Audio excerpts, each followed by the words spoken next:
বঙ্গে দুদফায় শান্তিতে ভোট গ্রহণের জন্য স্টার মার্কস পেয়েছে নির্বাচন কমিশন। ভোট পর্ব শান্তিতে মিটলেও অশান্তি অব্যাহত।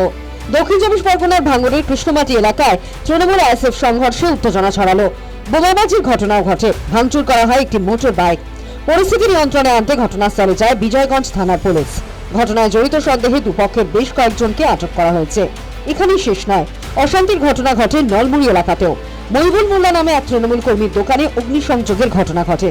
অভিযোগের তীর আইএসএফ এর দিকে।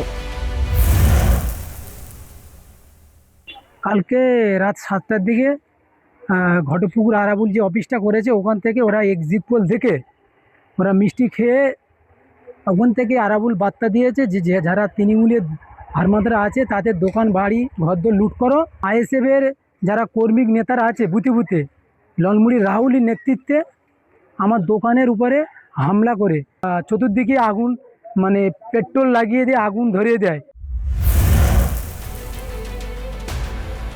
যদিও অভিযোগ অস্বীকার করেছে আইএসএফ। এই ভোটে মানুষ যেভাবে ভোট দিয়েছে ওরা কোথায় পালাবে সে রাস্তা খুঁজে পাচ্ছে না। গ্রামের মানুষের অত্যাচার করেছে, গ্রামের মানুষ ওদেরকে ছাড়বে না। সে জায়গায় দাঁড়িয়ে থেকে ওরা নিজেরাই দোকানটা ধরিয়ে আমাদের উপরে চাপানোর চেষ্টা করছে। তারপরেও বলে রাখি, ওরা যতই চাপানোর চেষ্টা করুক, গ্রামের মানুষ জানে, এলাকার মানুষ জানে কারা এই কাজ করেছে।